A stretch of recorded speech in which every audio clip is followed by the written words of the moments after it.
तर आम्हालाही काहीतरी वाटेल, कारण जे जे मागतो आजपर्यंत मिळत मनोगत साहेब घेत असताना शेवटचे 2-3 माझे विनंती आहेत.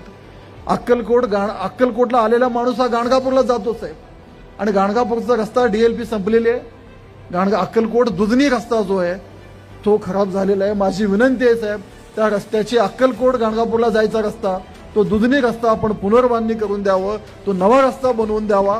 त्याच्यासाठी आपल्याला विनंती करतो. वळसंग ते तांदोळी जो हैदराबाद हायवेला कनेक्ट होतो हा 22 किलोमीटरचा रस्ता त्यात मंजूर झाला नाही. माझी विनंती आहे तेवढा एकच पॅच आपण ठेवू नये, तर तोही आपण मंजूर करून द्यावा ही विनंती करतो. आदरणीय साहेब, गडबडीत माझ्याकडून एक मागणं राहून गेलं, जे माझं, सुभाष बापू, विजय मालक आणि देवेंद्रदादा कोटे आमचं चौघांचं सामूहिक एकत्रित मागणं आहे. आणि तुमच्याशी ताई डिस्कशन झालं नाही, पण तुमचीही संमती आहे असं गृहीत धरून दोन्ही खासदार ताईंचं सोलापूर शहराच्या रिंग रोडची मागणी खूप वर्षापासूनची आहे आमची.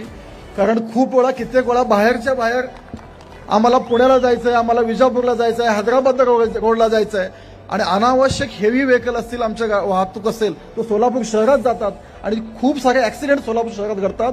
माझी विनंती आहे साहेब, आमच्या सगळ्यांकडून आपण सोलापूर शहराला रिंग रोड एक द्यावं ही विनंती. आमदार सचिन कल्याण शेट्टी यांनी मला आता 2 मागण्या ज्या केल्या, वळसंगी ते तांदूळवाडी 22 किलोमीटर 150 कोटी याची मंजुरी केल्याची मी घोषणा करतो. अक्कलकोट ते दुधनी 26.5 किलोमीटर 100 कोटी रुपये तोही रस्ता मंजूर करतो. आणि ही गोष्ट खरी आहे की गाणगापूरचा रस्ता पुन्हा खराब झाला, त्याला क्रॅक्स पण पडलेले आहेत, आणि त्याचे पण आदेश मी पुन्हा नव्याने त्याला दुरुस्त करण्याचे आदेश दिले आहेत. त्यामुळे तोही रस्ता लवकरच चांगला होईल. जे मागण्या केलेल्या आहेत त्याच्यामध्ये या जिल्ह्यामध्ये महत्त्वाच्या गोष्टी आज आहेत. एक म्हणजे सोलापूर साऊथ स्पर, म्हणजे सोलापूरचा रिंग रोडला मी मान्यता देतो आहे. 1455 कोटी रुपयाचा 33 किलोमीटर.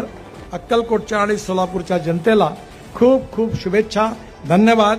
माझ्याबरोबर जोरात म्हणा, भारत माता की, भारत माता की, भारत माता की.